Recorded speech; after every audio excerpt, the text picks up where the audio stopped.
नमस्कार मित्रों, आप सभी का स्वागत है the traditional astrologer YouTube channel पर। मैं आनंद रिकमी आप सभी का कक्षा में स्वागत करता हूं। जैसे कि आप सभी लोग जानते हैं, हम लोग मुहूर्त चिंतामणि नामक ग्रंथ का अध्ययन कर रहे हैं और उस ग्रंथ के अंतर्गत हम लोग विवाह प्रकरण का अध्ययन कर रहे हैं। अगर आप लोग चैनल में पहली बार जुड़े हैं तो चैनल को जरूर सब्सक्राइब करिएगा, और अगर आपको वीडियो शेयर करने का मन है तो आप शेयर भी कर सकते हैं। आइए शुरू करते हैं। इससे पहले हम लोग 32 श्लोक तक देख चुके हैं। आइए 33वें श्लोक से प्रारंभ करते हैं। मैत्र्याम राशि स्वामिनो रंसनाथ द्वंद्वस्यापि स्यात् गणानां न दोषः खेटारित्वं नासयत् सद्भकूटम खेट प्रीतिशापि दुष्टम भकूटम। इससे पूर्व वाले श्लोक में हम लोगों ने जो हिंदी में देखा था, उसी चीज इसी श्लोक का वह क्या है अर्थ है। तो चलिए देखते हैं। मैत्र्याम राशि स्वामिनो अंशनाथ द्वंद्वस्यापि स्यात् गणानां न दोषः।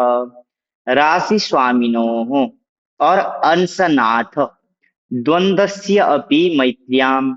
अगर जो वर और वधु है, उनके जो राशि स्वामी है, उन दोनों राशि स्वामियों में क्या हो, मैत्र्याम मित्रता हो। अथवा अंशनाथ, उन दोनों की जो नवमांश पति है, अंश अर्थात नवमांश, नवमांश के जो नाथ अर्थात स्वामी है, वह जो द्वंद्व यानी कि वह दो जो है उनके राशि स्वामी और नवमांश पतियों में अगर मैत्र्याम मित्रता हो तो गणानाम न दोषः स्यात्, गणानाम दोषः न स्यात्, गणों का जो दोष है वह नहीं लगता है। यानी कि अगर जो गण दोष है उसमें कहीं पर दिक्कत आ रहा हो, राक्षस देव हो रहा हो, राक्षस मनुष्य हो रहा हो, ऐसे कंडीशंस में अगर राशि स्वामियों में मित्रता हो अथवा नवमांशपतियों में मित्रता हो, तो वहां पर गण का दोष खत्म हो जाता है। उसी प्रकार से बता रहे हैं कि खेटारित्वम नासयत सद्भकूटम, सद्भकूटम खेटारित्वम नासयत। सद्भकूटम, अगर सतभकूट है, शुभ भकूट मिल रहा है, तो खेट अरित्वम नाशयत। खेट जो ग्रहजन्य जो अरित्व शत्रुता है, वह नाश है, उसको नाश कर देता है। अगर सद्भकुट मिल रहा हो तो वह ग्रह की जो शत्रुता है उसको नाश कर देता है। और उसी प्रकार से खेट प्रीतिश्यपि दुष्टम भकूटम नाशयेत। खेट प्रीति ही अर्थात ग्रह मैत्री जो है वह दुष्टम भकूटम नाशयेत। दुष्ट भकूट जन्य जो दोष होता है उसको ग्रह मैत्री क्या कर देता है, नाश कर देता है। इस चीज को हम लोग हिंदी में भी देखे थे, यहाँ पर आप लोगों को श्लोक के माध्यम से भी बता दिया गया है, तो आप लोग श्लोक याद कर सकते हैं। अब हम लोग आते हैं नाड़ी कूट में। नाड़ी क्या होता है? नाड़ी जो है वह अंतिम गुण है। इसका जो गुण है वह कितना मिलता है? 8 मिलता है। ज्येष्ठा रौद्रार्यमाम्बः पतिभ युग युगम दास्रभम चैक नाड़ी पुष्यन् मित्रांतकवसु जलभम योनि बुधने च मधिया वायवग्नि व्याल विश्वडु युग युग मथो पौष्टभम चापरस्यात् दंपत्योरेकनाड्याम परिणयनम सन मध्यनाड्याम ही मृत्यु। ज्येष्ठा, सबसे पहले क्या है? ज्येष्ठा अर्थात ज्येष्ठा नक्षत्र। रौद्र, रौद्र अर्थात आद्रा नक्षत्र, क्योंकि आद्रा के जो स्वामी है वह कौन है? रुद्र है। उसके बाद अर्यमा, अर्यमा अर्थात उत्तरा फाल्गुनी नक्षत्र, क्योंकि उत्तरा फाल्गुनी नक्षत्र के स्वामी कौन है? अर्यमा है। उसके बाद अंबह पति, अंब कहते हैं जल को, और जल के पति कौन है? वरुण। वरुण जो है वह सतविशा नक्षत्र के स्वामी है। तो अंबह पति अर्थात सतविशा नक्षत्र। इन नक्षत्रों से युग युगम अर्थात दो दो नक्षत्र, दो दो नक्षत्र कैसे लेंगे? तो सबसे पहले क्या कहा? ज्येष्ठा नक्षत्र बताया गया। तो ज्येष्ठा नक्षत्र से जब लेंगे तो ज्येष्ठा और मूल हो जाएगा। फिर रौद्र, रौद्र अर्थात आद्रा, रौद्र अर्थात आद्रा, आद्रा नक्षत्र से जब दो नक्षत्र लेंगे तो क्या हो जाएगा? आद्रा और पुनर्वसु हो जाएगा। फिर अर्यमा, उत्तरा फाल्गुनी, उत्तरा फाल्गुनी से जब दो नक्षत्र लेंगे तो क्या हो जाएगा? उत्तरा फाल्गुनी और हस्त हो जाएगा। फिर अंबहपति अर्थात सतविशा, सतविशा नक्षत्र से जब दो नक्षत्र लेंगे तो क्या होगा? सतविशा और पूर्व भाद्रपद। तो ऐसे ज्येष्ठा मूल, आद्रा पुनर्वसु, उत्तरा फाल्गुनी हस्त, सतविशा और पूर्व भाद्रपद। और उसके बाद कहा कि दास्रभम, दास्र अर्थात 10 अश्विनी, भम अर्थात नक्षत्रम। तो जो अश्विनी नक्षत्र है इन सब की क्या हो जाएगी, एक नाड़ी। एक नाड़ी अर्थात आदि नाड़ी होगी। एक नाड़ी अर्थात आदि नाड़ी होगी। तो ज्येष्ठा मूल, आद्रा पुनर्वसु, उत्तरा फाल्गुनी हस्त, सतवीसा पूर्व भाद्रपद और अश्विनी नक्षत्र की कौन सी नाड़ी हो जाएगी, आदि नाड़ी हो जाएगी। उसके बाद पुष्य, अब मध्य नाड़ी के बारे में बता रहे हैं कि पुष्य नक्षत्र, इंदु अर्थात मृगशिरा नक्षत्र, क्योंकि मृगशिरा के स्वामी कौन है, इंदु चंद्रमा है। त्वाष्ट्र चित्रा नक्षत्र, मित्र अनुराधा नक्षत्र, अंतक अर्थात यमराज, यमराज किसके स्वामी है, भरणी नक्षत्र के, तो अंतक अर्थात भरणी नक्षत्र। वसु धनिष्ठा नक्षत्र और जलभम अर्थात जल संज्ञक नक्षत्रम। तो जल संज्ञक नक्षत्र कौन सा है, पूर्वाषाढ़ा है। जल संज्ञक नक्षत्र कौन सा है, पूर्वाषाढ़ा है। उसके बाद योनि, योनि अर्थात पूर्वा फाल्गुनी नक्षत्र और बुधन्य अर्थात अहिर्बुधन्य उत्तर भाद्रपद नक्षत्र, इनका क्या हो जाएगा, मध्या मध्य नाड़ी होगा। तो ऐसे पुष्य नक्षत्र, इंदु अर्थात मृगशिरा नक्षत्र, त्वाष्ट्र चित्रा, मित्र अनुराधा, अंतक भरणी, वसु धनिष्ठा, जलभ अर्थात पूर्वाषाढ़ा, योनि पूर्वा फाल्गुनी, आहिर्बुधन्य उत्तर भाद्रपद, इनका क्या हो जाएगा, मध्या मध्य नाड़ी हो जाएगी। उसके बाद वायवग्नि व्याल विश्व डू युग युग मथो पौष्टवम चापरास्यात्, अपरास्यात् अपरा नाड़ी, अपर मतलब अंतिम नाड़ी, अंतिम नाड़ी कौन सी हो जाएगी, अंत्य नाड़ी। तो वायु, वायु अर्थात स्वाति, क्योंकि स्वाति नक्षत्र के स्वामी कौन है, तो वायु है। उसके बाद अग्नि, अग्नि अर्थात कृत्तिका, कृत्तिका नक्षत्र के स्वामी कौन है, अग्नि है। उसके बाद अग्नि हो गया, फिर कहा कि ब्याल, ब्याल अर्थात आश्लेषा नक्षत्र, ब्याल अर्थात आश्लेषा नक्षत्र। विश्व, विश्व अर्थात उत्तराषाढ़ा नक्षत्र, विश्व अर्थात उत्तराषाढ़ा नक्षत्र।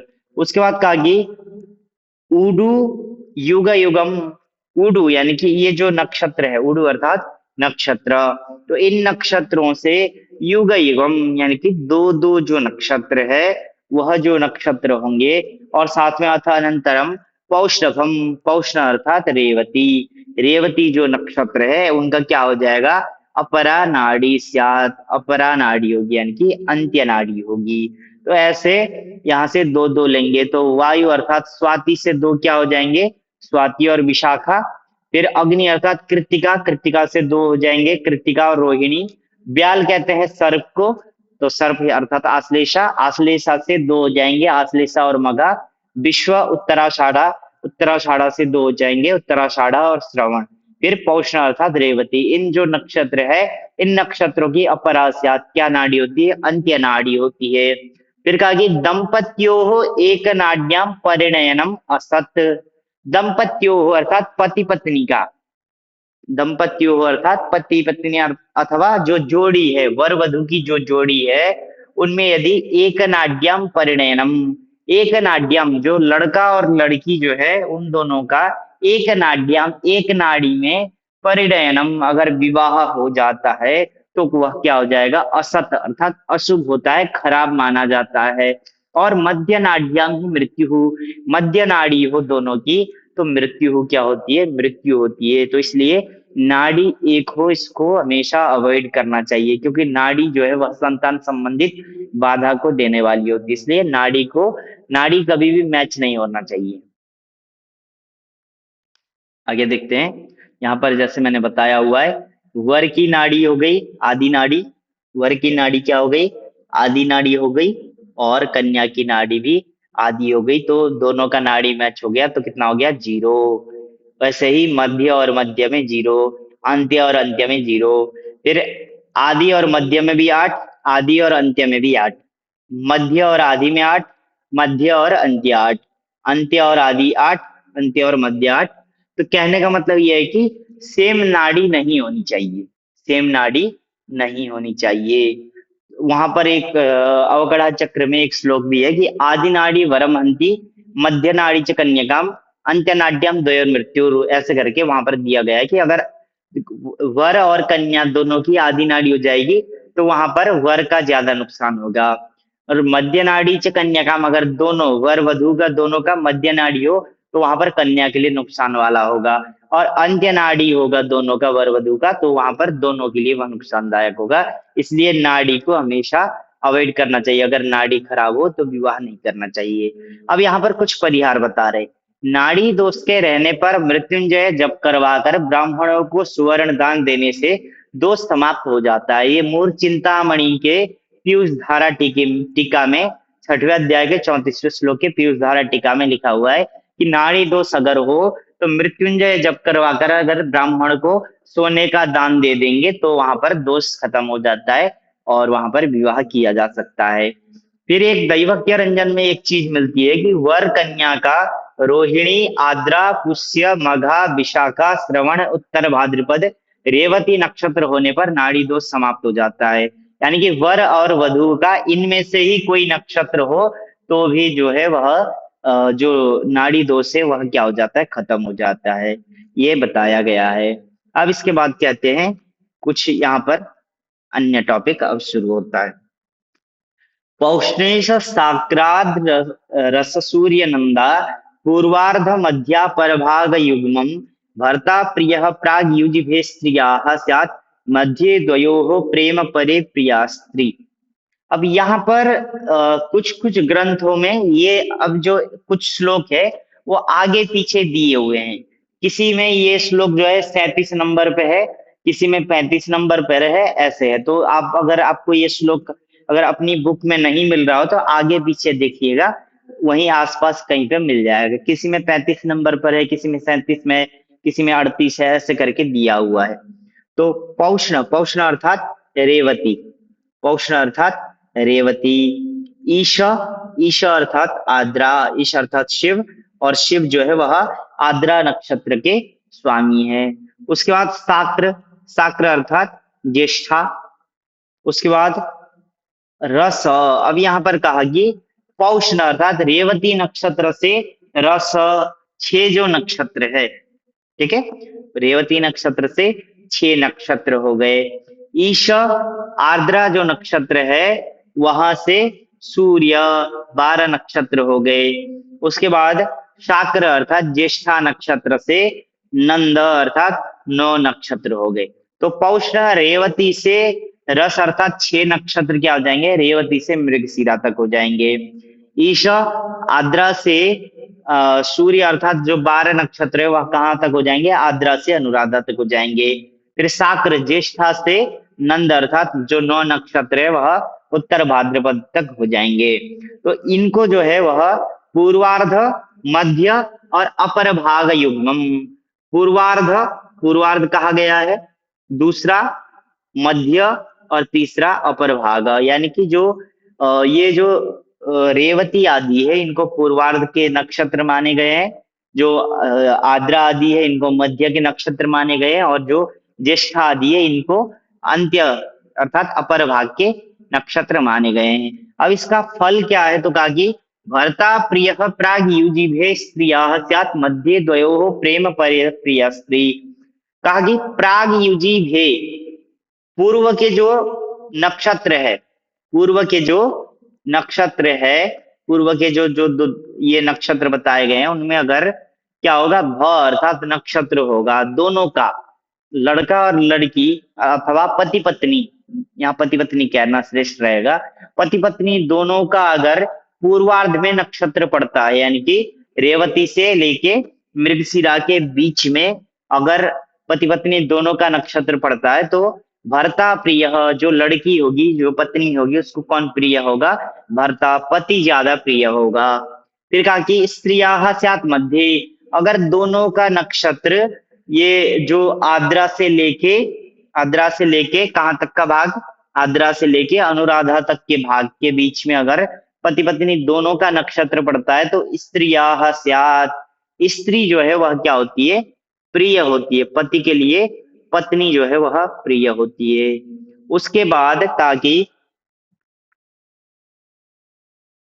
सॉरी यहाँ पर हाँ यहाँ पर कहा कि स्त्रियाः मध्य द्वयोः प्रेम, मध्य द्वयोः प्रेम, मध्यम में अगर होगा तो द्वयोः प्रेम, दोनों में क्या होगा, प्रेम होगा, दोनों में क्या होगा, प्रेम होगा। यहाँ पर ये आगे जो स्त्रियाः है, स्त्रियाः भर्ता प्रियः, इधर ये स्त्रियाः इधर चला जाएगा। और अगर मध्यम में होगा तो द्वयोः प्रेम, दोनों में, पति पत्नी में दोनों में आपसी प्रेम बनेगा। और परे प्रिया स्त्री, अगर ये जो ज्येष्ठा से लेके उत्तर भाद्रपद तक के बीच में अगर दोनों पति पत्नी का नक्षत्र पड़ता है तो प्रिया स्त्री, जो पति है उसको अपनी पत्नी क्या होगी, प्रिय होगी। तो इस प्रकार से जानना चाहिए।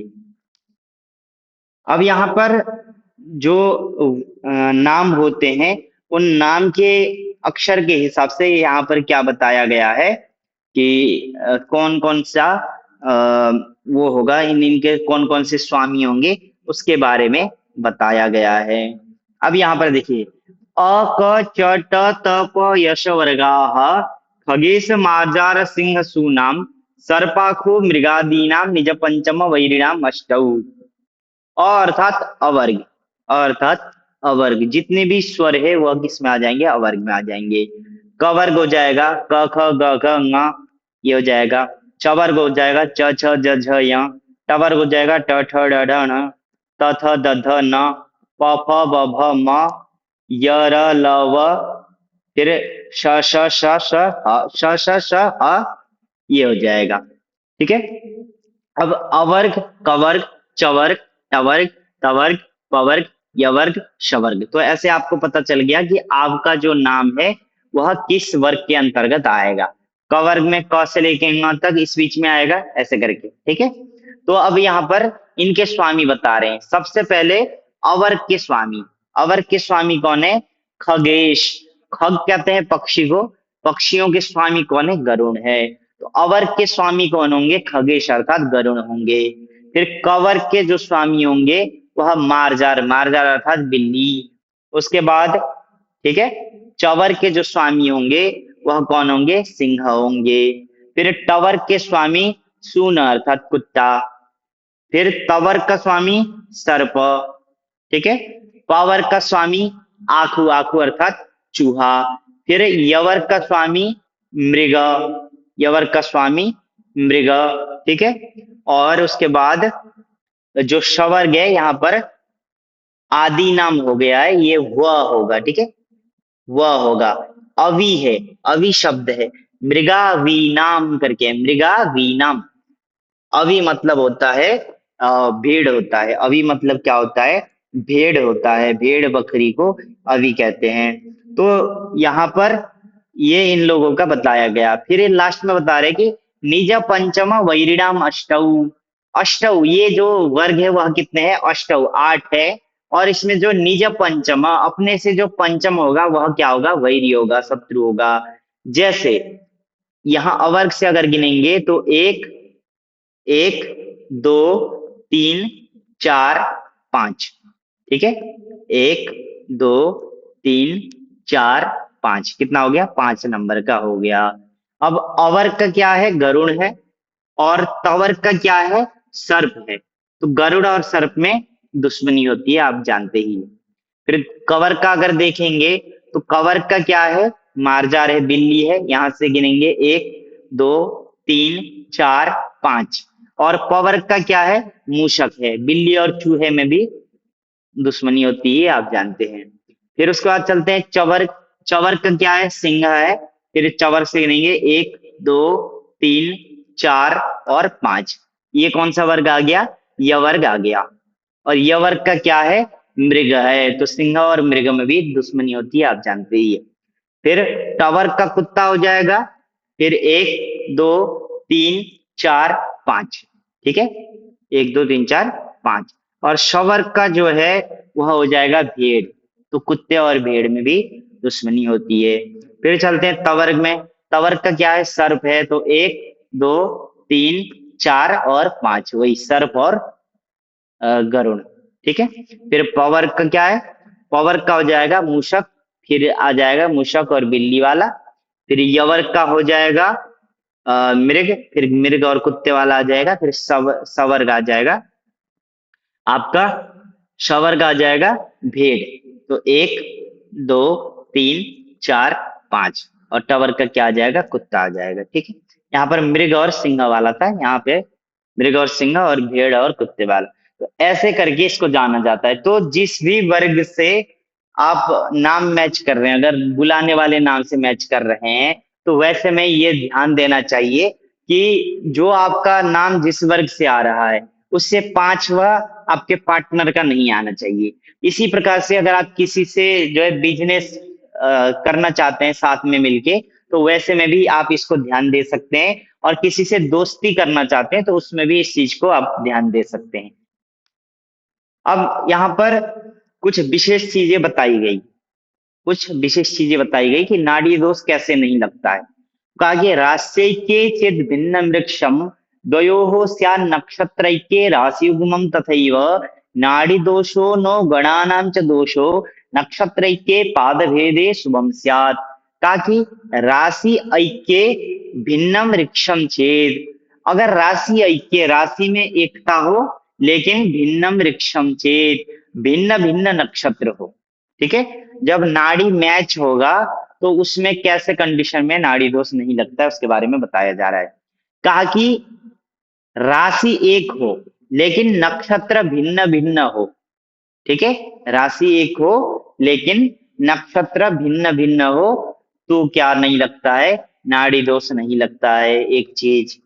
फिर कहा कि द्वयोः वही यहाँ इधर के साथ जोड़ना है कि द्वयोः राशि ऐक्य, राशि में एकता हो लेकिन भिन्नम वृक्षम भिन्नम नक्षत्रम चेत, एक ये हो गया। फिर दूसरा कहा कि नक्षत्र ऐक्य, नक्षत्र में एकता हो तो नक्षत्र एक होते ही नाड़ी मैच हो जाएगी, नाड़ी दोष लगने लगेगा। फिर कहा कि राशि युग्मम तथैव, लेकिन वहां पर क्या हो, राशि युग्मम, राशियां अलग अलग हो, ठीक है। पहला ऑप्शन क्या हुआ, भिन्न भिन्न नक्षत्र हो और राशि एक हो, क्योंकि हो सकता है भिन्न भिन्न नक्षत्र में भी कहीं सेम वाला जगह आ जाए, तो वहां पर राशि में एकता हो तो वो दोष नहीं लगेगा।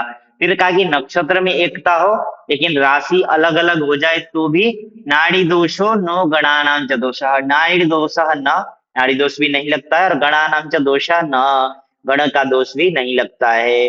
फिर कहा कि मान लीजिए कि नक्षत्र के नक्षत्र में भी एकता हो जाए, तब भी अगर पाद भेदे, पाद का भेद हो, ठीक है, नक्षत्र की भी एकता हो जाए और राशि की भी एकता होने पर भी अगर पाद भेदे अलग अलग चरण हो जाए तो भी शुभम स्यात्, तो भी शुभ हो जाता है। कहने का मतलब ये है कि अगर सेम नक्षत्र सेम राशि भी हो रही है तो भी अगर चरण अलग अलग हो जाएगा तो दोष खत्म हो जाएगा। कभी भी सेम चरण, सेम नक्षत्र का सेम चरण जो है वर और कन्या का नहीं होना चाहिए। तो ये जो है वह नक्षत्र का परिहार हो गया है। तो आज के लिए हम लोग एक इस कक्षा को यहीं पर विराम देंगे। पुनः हम लोग अगली कक्षा में मिलेंगे। हर हर महादेव।